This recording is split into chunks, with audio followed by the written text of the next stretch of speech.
Deməli, uşaqlar, bugün keçirik Rus-Qacar müharibələrindən sonra müstəmləkə rejiminin yaradılması, bir də müstəmləkə rejiminə qarşı baş verən üsyan.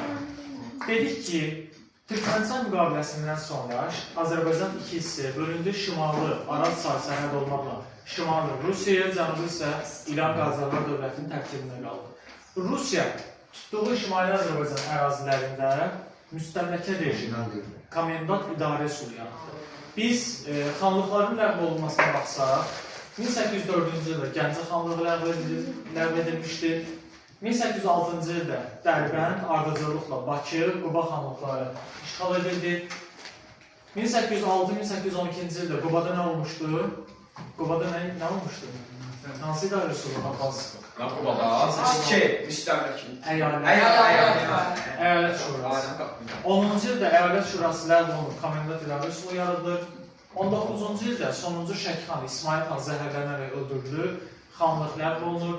20-ci ildə Şamaxı xanlığı ləğv olunur. 22-ci ildə isə Qarabağ xanlığı ləğv olunub, əyalət və komendant idarə üsulu yaradılır. 26-cı ildə Lənkəran xanlığı ləğv edilmişdir. 28-də isə uşaqlar Naxçıvan İrəvanı işğal edildikdən sonra ləğv edilmiş 28-ci il mart günündə ərazisində erməni vilayəti yaradılmışdır. Bu dövrdə Rusiya Şimali Azərbaycanda komendant idarə üsulu yaratmışdır. Qafqazın ümumi idarə etməsinə baxsaq, ilk olaraq dururdu Qafqazın baş hakimi, daha sonra əyalətləri, dairələri, distansiyaları idarə edən komendantlar, sonra kəndləri idarə edən kəndxudalar və naiblər. Deməli, bölünmüşdür hansı formaya komendant idarə üsulu? Əyalət, dairə və distansiyalar. Əyalətlər böyük ərazilər idi. Hansılar idi? Məsələn, Şəki, Şamaxı, Qarabağ, Lənkəran, bu kimi ərazilər, Quba, Bakı, bunlar əyalətlər idi və Qazax, Şəmşədi, Borçalı, Cardalı, Kəmbi ərazilərdə isə distansiya və dairələr yaradılmışdır. Ümumi ərazi bölgüsünə baxsaq, müsəlman əyalətləri rəisliyi var idi, hansı ki, mərkəzi Şuşa şəhəri idi. Müsəlman əyalətləri rəisliyinə aid olanlar Şəki, Şirvan, Qarabağ, Lənkəran. Şəki, Şirvan, Qarabağ, Lənkəran. Bunlar mərkəzi Şuşa olan müsəlman əyalətləri rəisliyinə daxil edir. Mərkəzi Dərbənd olan hərbi dairə rəisliyini isə Bakı və Quba aiddir. Mərkəzi Dərbənd olan hərbi dairə rəisliyinə. Uşaqlar, baxaq görək komendantların hansı səlahiyyətləri var idi. Komendantlar əyalətləri, dairələri, distansiyaları idarə edirlər. Komendantlar məhkəmələri idarə edirlər, əyalət məhkəmələrini idarə edirlər. Və qısa formada desək, bütün mülki və hərbi işi komendantlar görürdü.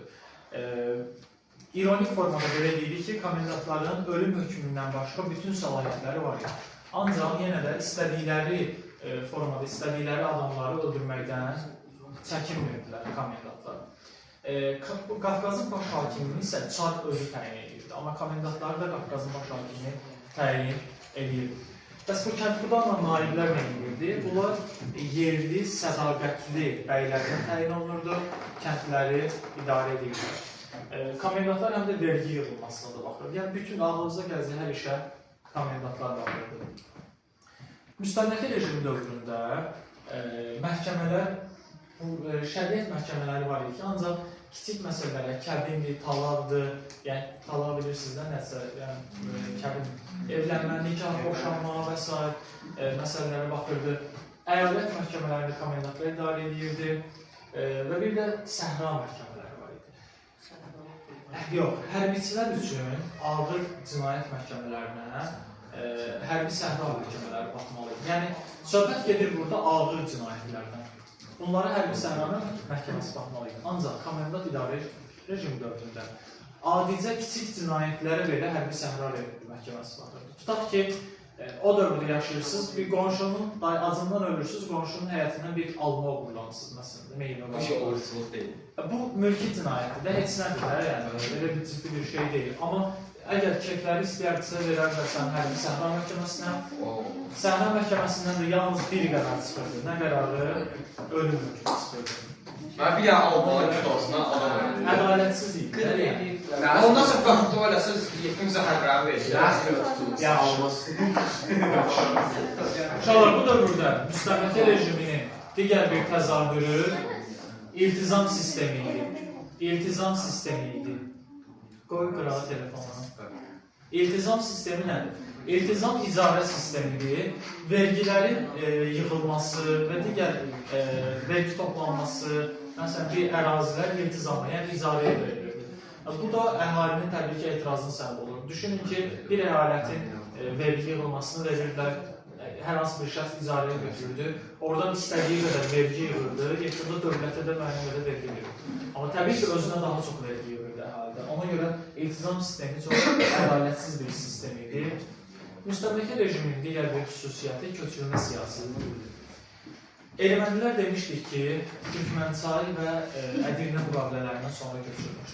Türkmənçay müqaviləsində 40 minə qədər, Ədirnə müqaviləsində isə ümumilikdə 90 minə yaxın deyil, 84 min erməni Cənubi Qafqaza köçürülmüşdür. Köçürülən ermənilər məskunlaşdırılırdı. İrəvan, Naxçıvan, Qarabağ, Borçalı kimi ərazilərdə onlara səlahiyyətlər verilirdi. Ümumiyyətlə, ermənilərin köçürülməsi bilirsiniz ki, başlanmışdı Tapiotrun dövründən. Bu dövrdə isə həqiqətən həyata keçirilmişdi geniş formada. Ermənilərə səlahiyyətlər verilirdi, onlara torpaq sahələri paylanırdı, yaşamaları üçün şərait yaradılırdı. Almanların köçürülməsi. Almanlar Cənubi Qafqaza 1817-18-ci ildə Ruslar tərəfindən köçürülmüşdü. 2 dənə yaşayış məskəni salınmışdı. Yerenindorf və Annenfeld. Yerenindorf indiki Göygöl rayonu arasıdır. Annenfeld isə indiki Şəmkirə bitişik olan kənd. Almanların köçürülməsində bir neçə əsas məqsəd var idi. Birincisi, Avropa mədəniyyətini, əkinçilik mədəniyyətini Azərbaycana, Cənubi Qafqaza gətirmək, yeni texnikaların, texnologiyaların tətbiqinə şərait yaratmaq. Həqiqətən də Almanlar və eyni zamanda yerli Şimali Azərbaycanda xristiyanlığı möhkəmləndirmək, etnik dayaq yaratmaq məqsədidir.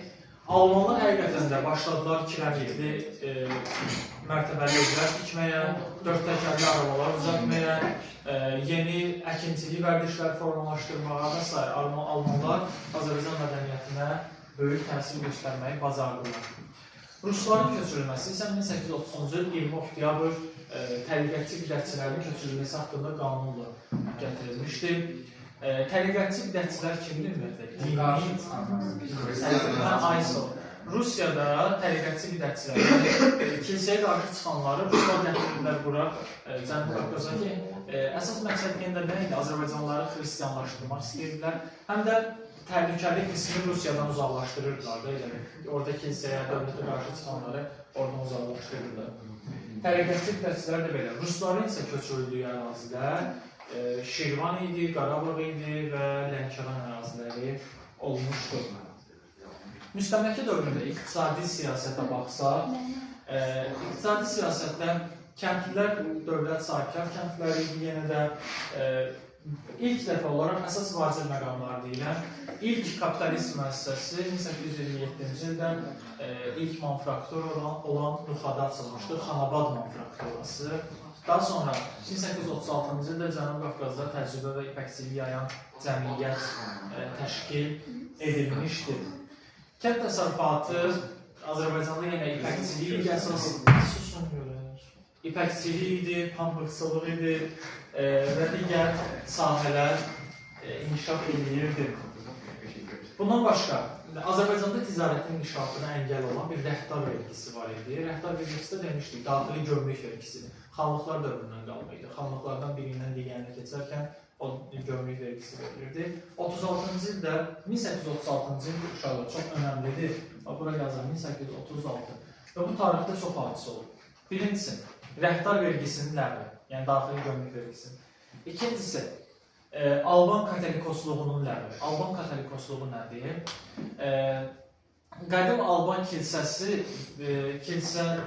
qalmaqdaydı və bu ermənilər bu Alban kilsəsini ləğv edib, özünkiləşdirmək istəyirlər. Güya əvvəldən burada ermənilər yaşayır, ermənilərin yaşadığı məskənlər olub. Ona görə də 36-cı ildə ermənilərin təsiri ilə Alban katolikosluğu ləğv edilmiş. Oradakı ünsürlər dəyişdirilərək erməniləşdirilmişdir. Göy ermənilər yaşayırlar. Bir də 36-cı ildə Cənubi Qafqazda təhcilik və təhcilik yayan cəmiyyət. Bu üç hadisə saxlamaq lazımdır, mütləq yadda. 1821-ci ildə Ruslar Cənubi Qafqazda nəhayət yaxşı bir şey elədilər. Nə? Güzəştli ticarət tarifi tətbiq elədilər. Bu tarifə görə xaricdən gətirilən mallara, Cənubi Qafqaza gətirilən malların yalnız 50%-dən vergi alınırdı, gömrük vergisi alınırdı. Buna görə ticarət başladı canlanmağa. Tacirlər getdilər, Avropadan, digər ölkələrdən mal gətirdilər, başladılar onu satmağa, varlandılar. Ruslar gördü ki, öz malları alınmır. Ona görə 31-ci ildə yeni ticarət əsasnaməsi tətbiq edildi. Yeni ticarət əsasnaməsinə görə Cənubi Qafqaz vasitəsilə Avropadan gətirilən mallar üçüncü ölkəyə aparıla bilməzdi. Yəni ki, hər hansı bir tacir Avropadan Cənubi Qafqaza mal aparırsa, onu orada satmalıydı. Artıq oradan başqa ölkəyə keçirə bilməzdi. Və eyni zamanda ancaq satmalıydı. Və eyni zamanda böyük gömrük rüsumu qoydular. Və tacirlər də başladılar, getdilər Rusiyadan və yaxud digər Mərkəzi Asiya ölkələrindən mal gətirib satmağa. Yəni Avropaya artıq getmədilər. Rusların malları keyfiyyətsiz idi, ona görə çox satılmadı. Bir də Rusların sahibkarlarla, mülkədarlarla bağlı bir neçə məsələ var ki, Ruslar bilirsiniz də işğal edəndə yerli sahibkarların, mülkədarların torpaqlarını müsadirə etmişdir. 1830-cu ildə həmin torpaqları özlərinə qaytarır mülkədarlar. Ancaq o şərtlə ki, idarə etməkdə iştirak etməyəcəklər. Qeyri idarəsi. Parçalarla hökm elə siyasət yürüdürlər. Digər bir tərəfdən, bu dövrün torpaq mülkiyyət formaları bildiyiniz divandır, vəqifdir, mülkdür, bir də mülk və ya mülk xalisə deyilir, o da feodalların şəxsi torpaqları idilər. Uşaqlar, müstəmləkə rejimi və komendant idarə üsuluna qarşı ikinci mövzumuz üsyanlardır, qısa mövzudur. Müstəmləkə rejiminə qarşı Azərbaycanın müxtəlif ərazilərində üsyanlar baş verirdi. İlk olaraq 1830-cu ildə Çar Balakənd üsyanı olmuşdur. Çar Balakənd nə üçün? Çünki Çar Balakəndə daxili muxtariyyət olmalı idi. 1803-cü il aldı öhdəlikdən sonra hələ də daxili muxtariyyət qalırdı. 30-cu ildə Ruslar bura qoşun yeridir. Çar Balakəndə daxili muxtariyyət ləğv olunur. Çar Balakənd üsyanına Şeyx Şaban və Həmzət bəy rəhbərlik edirdi. Lakin üsyan yatırılır və Çar Balakənd daxili muxtariyyəti ləğv edilir. 31-ci ildə Lənkəranda üsyan olmuşdur. O da yatırılır. Lənkəranda Mir Həsən rəhbərliyi yatırılır. Mir Həsən. 1837-ci ildə Quba üsyanı baş vermişdir. Quba üsyanı digərlərindən fərqli olaraq ən böyük üsyan idi və burada hərbi şura yaradılmışdır. Və üsyançıların sayı təqribən 60 nəfərə sayılır. 1837-ci ildə Hacı Məhəmməd rəhbərliyi edir bu üsyana. Lakin Quba üsyanı da yatırılır. 38-ci ildə isə Şəkili üsyan baş vermişdir. Məşədi Məhəmmədin rəhbərliyi ilə bu üsyanlar qısa müddət ərzində yatırılır. Üsyanların hər birinin yatırılma səbəbi o idi ki, pərakəndə idi, fərqli vaxtlarda idi. Üsyançılar qəti hərəkət etməkdə gecikirdilər və Rusların təbii ki, say və digər cəhətlərin üstünlükləri var. Hərbi şura niyə yaranır? Hərbi şura üsyanda rəhbərlik etmək. Adı olsun. Böyük üsyanlar, 12 min nəfər. Ona görə hərbi şura yaratılmışdır. Ancaq yenə də üsyan yatırılır. Çünki Rusların həm texniki həm hərbi